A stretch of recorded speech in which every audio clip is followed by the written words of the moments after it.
Hey everyone, and welcome to my channel. And in this video I will be painting a butterfly and in a real time. So I just slightly sped it up, but it will be mostly in a real time, and I hope you will join me and enjoy this cute little painting. And I wanted to mention that this will be my first video out of I don't know really how many, because I have the plan to paint every day and for the next couple of weeks, since the situation is as it is in the world and we are all advised to stay at home. I'm staying at home and I do want to do something, and I do want to feel that I'm contributing somehow to the world. So I've decided to paint every day and try to upload a video every day. So I will try to make them be in real time. So so that I could give you just some distraction and time to give to yourself and to forget about the situation. So I've decided to, as I said, paint and upload every day for next couple of weeks. I'm not sure how long that will take, and I hope I will stay here and do that as long as possible. And I hope you will join me and try to paint also and give yourself some distraction and the place and time to forget all our troubles and our worries. And we do have something to do indoors, so let's paint. Let's just spread some positive energy with our painting. So without further ado, I wanted to start, and as you could have seen, I just made a sketch, and I decided to do a sketch for you also, so you can actually download the sketch from the link that I've put in description. So, I thought I could make it a little bit easier on you, so you don't have to try to sketch the same butterfly as I'm painting, but you can just download the sketch for yourself and trace it and start painting with me. And you can do that just right now and come back and keep going with this video. Also, all the materials I will be using are listed down in the description box, so you can check them out and just prepare yourself.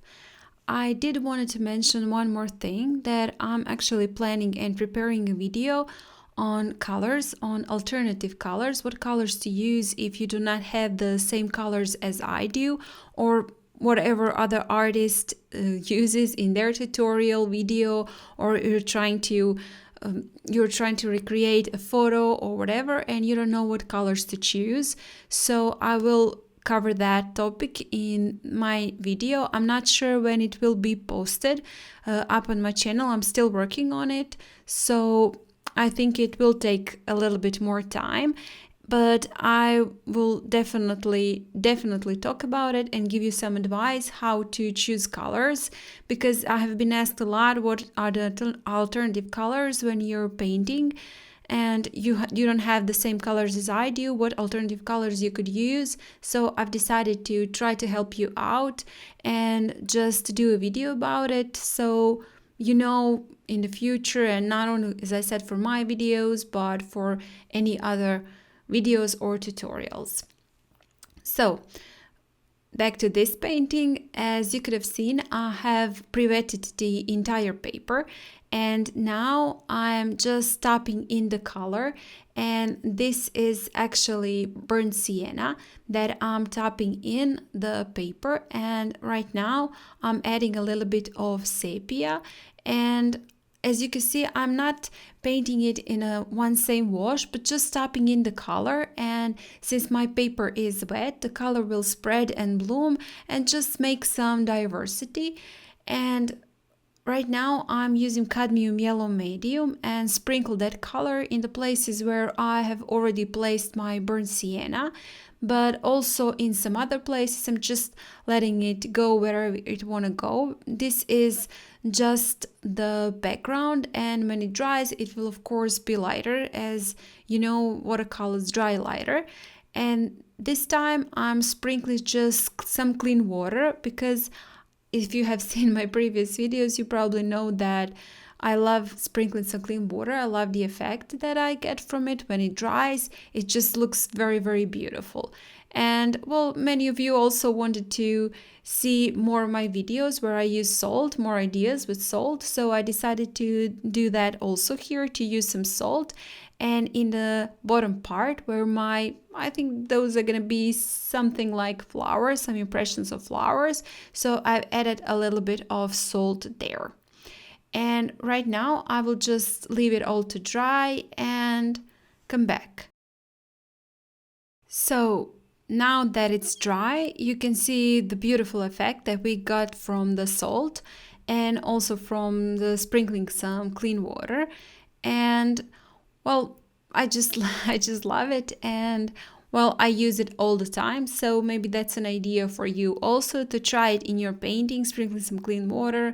You can use it for blossoms, you can use it, of course, flowers, and well, just anywhere. I love to sprinkle clean water, and I love that it just moves the paint, the pigment, and leaves that a little bit of the white of the paper shining through, and also the salt, the plumes that salt just leaves. Right now I've pre-wetted the part of the paper where that's the right wing. I actually have troubles with left and right, so I'm sorry if I just make a mistake in some of my videos. Please don't mind, just keep that in mind, that happens to me. I have a slight problem with that.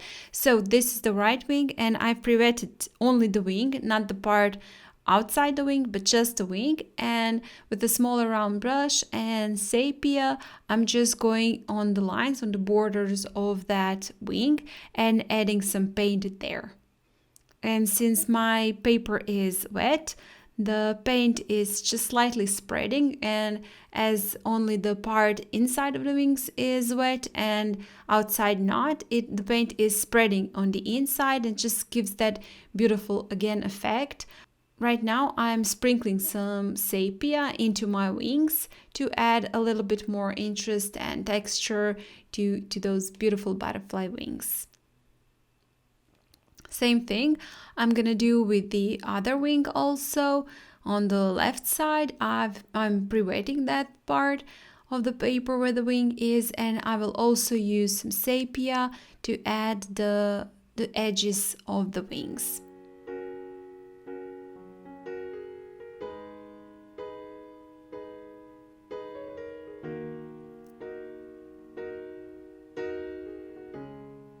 You know, this is a really one loose and easy painting, and since you do have a sketch, you can trace it to your paper. And well, you don't have to use again the same colors. You can use whatever colors you like, and you don't have to paint it exactly the same as I'm painting. If you have any other idea of how you want to do it, or where you want your colors to be darker and where lighter on your wing, by all means just do whatever you like and whatever you want to do. And well, for some reason I had the idea to make this a little bit brownish and sepia color, so I went with those colors, and I wanted the edges of my wings to be darker, so I'm placing sepia there. And well, of course, you can just use any color. You can use blue, maybe some pink, or whatever color you want, yellow, and make your wings in those colors.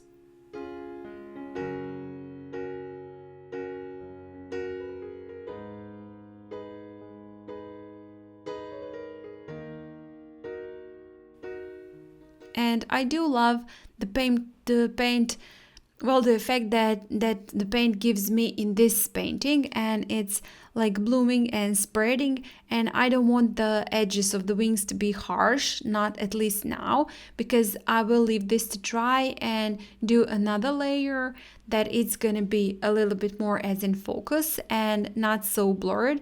But this part I do want to be a little bit out of focus, and I do want it to spread, and when it dries I think it will just look just perfect. Right now I'm using a detail brush and adding just a little bit of neutral black to my sepia and going again around the borders with that smaller brush and adding a little bit more of that darker color where I want my darker part of the wings to be, and that it's closer to the body of my butterfly.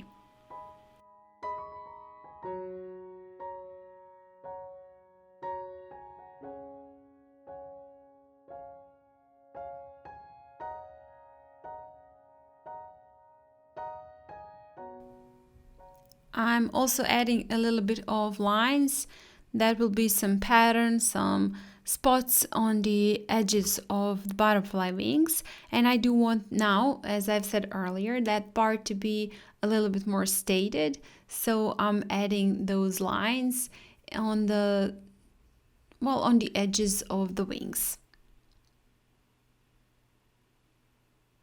I'm not sure if you're painting with me or maybe just watching this video, enjoying, maybe you love seeing me paint. And well, I know I do love seeing other people paint, so I also watch videos where people paint and I just enjoy myself. Sometimes I just make myself some coffee, take some biscuits and maybe some tea. I don't know where you're from. Do you drink coffee or tea?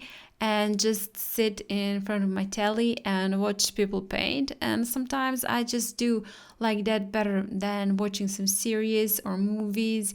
And this just relaxes me a lot. And well, painting relaxes me also a lot. But you know, watching other people paint also gives you some inspiration, motivation. And sometimes I don't feel like painting. I'm sure that happens also to you too. You know, you're not always in the mood to paint. And when I'm not really in the mood to paint, I do look other people painting and try to motivate myself, inspire myself. And it usually does work, you know, when I see in someone's videos something, wow, this is so interesting, I should try this on that, on this. And well, it's not a good thing to copy other people. Well, getting ideas and inspirations from other people is just fine. And we all do it. We all seek for the inspiration every day. And that is also fine. That is all just fine. And my videos are here. I was actually asked, do I like my paintings to be recreated? And well, actually, you know, the point of these videos is for people to recreate my paintings. And I can't say I love people recreating my paintings, but I do love when people learn something from my videos, from my tutorials. That is the purpose. You should try the thing that I'm painting and in process of that, just learn to paint. But you know, what I really do not like is when people take credit for other people's work, you know, whether it's mine or someone else's. That it's not nice, and I that is something that I don't like. And well, I say myself, you know, just try this painting, do this painting with me, let's have fun together. But I also like and I appreciate when you do a painting and you post it on your own social media or wherever, just to mention me and to say where you got your inspiration from, or that you used my tutorial to paint some painting. Well, believe me, that's very, you know, it's very satisfying to see that, and it shows the appreciation to the artist that showed you how to paint something, that showed you how he painted something, and maybe gave you some idea, inspiration, motivation, doesn't matter what. Well, it means a lot. I know it means a lot to me, so I'm sure that other artists also appreciate that. And well, I don't think I was trying to say that. I forgot my point. It doesn't matter really. You know, I'm sure any of you wouldn't like for someone to copy your work, and most of the time I do use reference photos. So you know, sometimes you just paint something and you don't even watch my tutorial, just find a reference photo online. It happens to me also. I just find a reference photo online on Pixabay or Unsplash or Pexels. Those are the sites that I mostly find my inspiration from and my reference photos. So I cannot blame anyone if he takes the same reference photo and paint a painting. But you know, when I do appreciate when someone paints a painting using my video, my tutorial, just to mention me. It's it's not that difficult, just to mention. And to give credit, it does really mean a lot to the artist and the one who's actually making those videos. It does take time, and it does take a lot of effort to do this. So when you acknowledge that, and when you, well, just give that appreciation to the artist, it really does mean a lot. So let's go back to that painting. Right now I'm just adding, as I said, those borders, and for this I'm also using that detail brush. And as you can see, I'm just using the tip of my brush and then press it a little bit harder, and using, right now, see, I'm pressing a little bit harder and doing that, well, making that thicker line, and give the impression of some pattern there, some thicker and thinner lines. So when you want that thicker line, you just use more pressure on your brush and place it, well, I'm not sure, not entire belly, but just most of the brush on your paper. And when you want that very, very, very thin line, you just use the tip of your brush. And I'm not even trying to make the lines full from the beginning till the end, but I'm just also lifting my brush a little bit from the paper and just leaving some places where make it look as the lines are cracked there, or there are not lines, or they're so thin that are not even noticeable. And well, I love this effect, and I just actually did it once. I think on some other butterfly I tried it, and I just loved it so much. So I'm almost always doing it when I'm painting a butterfly, using that detail brush. And this is actually a rigger brush, and with it, as I said, I'm just using the tip of the brush and then the entire belly of the brush, and I'm wiggling my lines. I'm not just doing the straight line, but I'm just wiggling with my brush, and that is how I also get that impression of some wiggly lines, right? That's obvious, I guess. So, well, I just love that lines, and as I said, I love the effect, and so that is how I'm doing. And as you can see, those colors in the wings are actually from the background, but when we made those lines and we made those edges and some pattern inside the wings, well, it just pops out. The butterfly just pops out, and well, we did not paint it, color it any more than just using the background, and it just turned out again perfectly.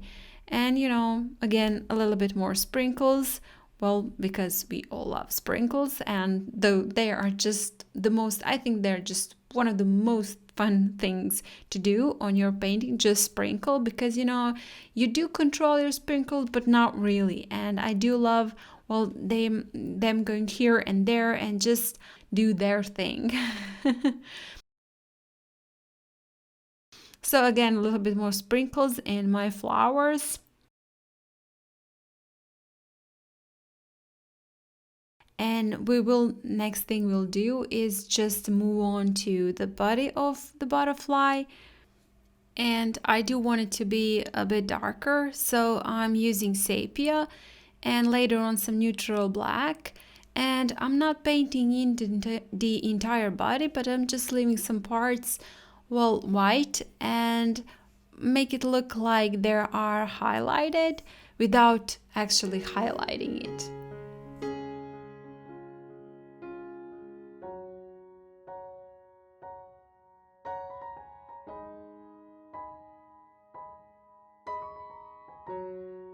And I'm also picking up some paint from the body because I do want to make it look a little bit lighter, but if you painted it lighter in the first place, you don't need to pick up your paint. I will paint the antennas of the butterfly in a neutral black, and I'm not really trying to paint them in a straight line, but I'm again wiggling because, well, this butterfly is a loose one, and well, I think it's a dreamy one, and why not make loose antennas? Again, adding some pattern to the body of butterfly, and I'm just adding some lines, horizontal lines, to make them look as they're going crosswards. Is it crosswards? let's say it's crosswords, on the body of the butterfly. And of course, some more sprinkles to the flowers, to the background, to the wings of my butterfly. And I'm using again the same colors as I did for my background and for the butterfly, sepia and burnt sienna. And you can do as many details as you like on your butterfly and also on your background. And I also decided to do a little bit more of sepia on my previous lines to add a little bit more darker spots on them. And well, of course, as I said earlier, and you all know that watercolors dry lighter, so sometimes you do have to go again over some lines and over some patterns, over some dots, spots, and whatever to make it a little bit more darker and vibrant and saturated, and to make them stand out a little bit more. So that is what I'm doing here. I'm just adding a little bit of sepia here and there, not on the entire line, but just somewhere here and there. And with that, I'll be finishing off this painting and of course this video. Thank you guys a lot for watching, for sticking till the end, for all your support. And if you like this video, please like, share, comment, tell me what you maybe would like to see in those next couple of weeks painted. And well, if you haven't still, please subscribe to my channel. It would really mean a lot to me. And well, that's all. I hope I'll see you also tomorrow and in my future videos, trying to do this and maybe on social media, see your finished paintings. And well, without further ado, I hope I'll see you next time. Bye!